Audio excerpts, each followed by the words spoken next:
Hello po mga kabukid. Ngayon po, samahan niyo po ako. Magluluto tayo ng merienda. Ayan, meron tayong tatlong ingredients. Meron tayong ibap, Edin cheese, at saka macaroni. Ayun, isalang na natin ang ating kawali. Painitin natin at ilagay na natin ang ating pasta. Macaroni pasta. And then, wag na tayong magpatumpik-tumpik pa. Isunod na natin ang ating 2 lata ng ibap. Ayan, inilagay ko na yung isa. And then, sunod ko na rin yung isa. Ayan. Pero remind lang po mga kabukid, ang 2 lata po ng ibap, hindi po talaga yan siya makapalutok sa ating pasta. So kung gusto nyo po mas malambot, dagdagan nyo po ng tubig, and then kapag nagtuyo na siya, gatas pa rin po ang dumikit sa ating pasta. Ayan po guys, nahalo-halo ko lang po ang ating pasta para hindi dumikit sa ating kawali. Ayan, tumuyo na siya. Nakapag-add na po tayo dyan ng tubig kasi hindi po talaga siya naluto. Hindi talaga kakayanin ng 2 lata. So titikman na natin kung ready na, kung pwede na siyang kainin, kung luto na yung ating pasta. So kapag luto na, ayan, natuyo na siya, add na natin yung ating cheese. Ilagay na natin yung ating cheese.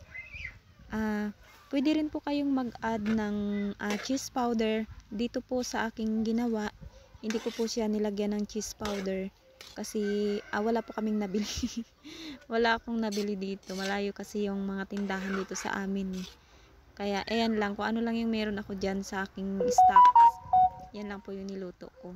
Ayan, halo-halo ko lang po yung ating keso para matunaw. Ayan. So kapag tunaw na siya, ibig sabihin ready to serve na ang ating mac and cheese. Ayan po, pwede na po ito. Ready na po itong kainin. Makain na siya. So ayan, nilagay ko na sa aking lagayan. Hindi ko na naipakita dahil sobrang excited ng aking mga anak. Hindi pala na-play ang aking video. So isinalin ko na sa aking kakainan. Titikman na natin kung anong lasa. Ayan, excited na nga ang aking baby So ito na, tikman na natin ang ating mac and cheese. So ayan, and 3 ingredients. Ayan, titikman na natin.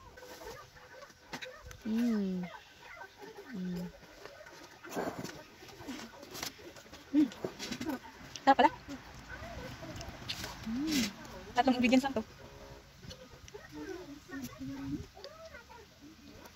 Pwede pang binta. Hindi. Ano po ba niya? Hindi. Ano ba? Hindi ah. Isang cheese. Isang cheese? Ano ba? Cheese na to? Oo nga. Ano ko naman? Ay, marami to. Doon pa sa loob. Isang tapos aw. Ano ko ito lang? Punta ko ng dahan sila. Sarap.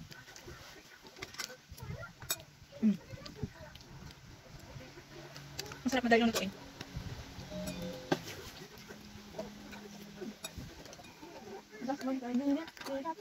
Pwede nito pang negosyo. Ano?